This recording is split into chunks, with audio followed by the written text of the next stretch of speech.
is Nicole, and today I'm going to show you how to make cakes in jars. These are super simple and they make great gifts to ship because they stay fresh for up to a month because they're sealed inside a jar. And don't just think you can do cakes, think outside of the box. You can do pies in jars, bread like banana bread in jars, brownies in jars, all sorts of things. So all you do is you start off with a mason jar. I have two different sizes here. The most popular is going to be your pint-sized jar. These fit great in those flat rate large priority mail boxes. And we also have these half pint wide jars. And these are great too for a smaller little snack cake. And then you have your cake mix. I made some homemade red velvet cake. We're going to ship this overseas to my husband that's deployed, and he loves red velvet cake. But you do not have to make homemade. You can use any kind of box mix if you want something fast and easy. But let me show you the steps on how to make this red velvet.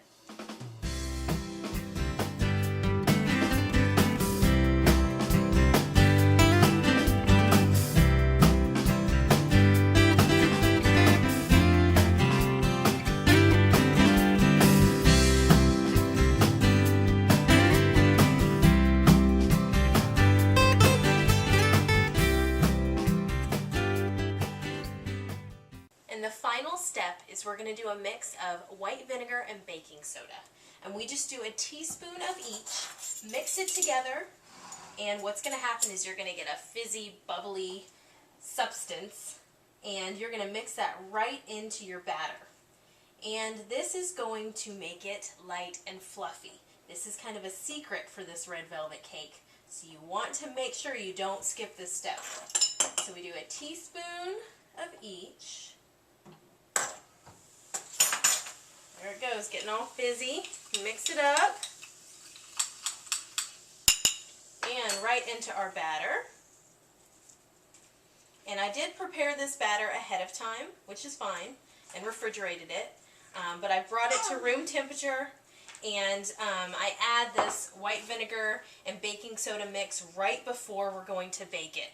So this you do not want to do ahead of time. So we're going to mix this together. Oh, this looks great. And now we are going to put it in our jars. We've preheated our oven to 400 degrees, and we have sprayed each one of our jars. Now these jars I have cleaned in hot soapy water, and we are just spraying with any kind of baking spray. That way, if the person you're sending this to just wants to pop the cake out on a plate and eat it, put some icing on it, then they can do that no problem. I'm going to scoop this into a measuring cup, or any way you want to do it. You can just use a spoon if you want. And we're going to just pour this right in. Now you just want to fill these jars up halfway so you have plenty of room for the cake to rise. And I'm going to show you how to do the lid so we can seal these bad boys up, and we're going to be good to go. So how simple was that? Alright, let me finish these up and get them in the oven, and we'll start with the lids. Look how fun these look. Okay, so I filled them up halfway, as you can see. They're on a baking sheet. You can fit about 6 or so on each baking sheet. And we are going to pop these in the oven. And while these go in the oven, we have put all the lids. Now, not the rings. The rings look like this. Not the rings, just the lids, the top part. And we are going to put them in a saucepan with water and bring it to a boil. Now as soon as it starts boiling, just turn off the heat, but just leave them in that hot water the entire time that our cakes bake. Okay, so we have our cake hot out of the oven, and we are going to take our lid out of this hot water with a pair of tongs. And you do not want the lid to be wet when you seal it on. You don't want all that moisture getting on your cake. So we use a dish towel, dry it off on the inside. Okay, and then we're just going to put it right on top of our cake. And it's okay if your cake is a little higher than the rim, because when we seal it, it's going to push it down, so no problem. Okay, so we're just going to screw this on just a little bit just to hold it there.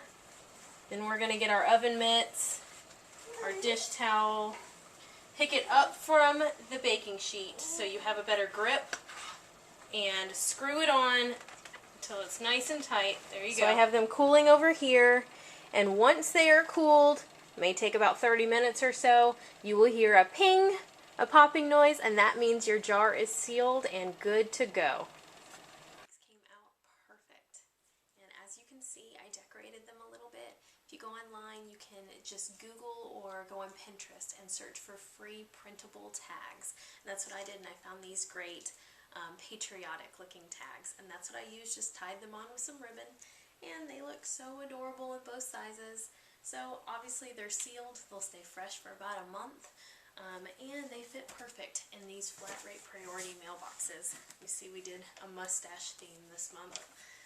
So we just put them in here, wrap them really good, obviously, with some bubble wrap. I would love to hear your feedback on these cakes and jars and anything else you want to talk about. So please find me on my blog. It's For the Love of Food, and the website is www.the4theloveoffoodblog.com.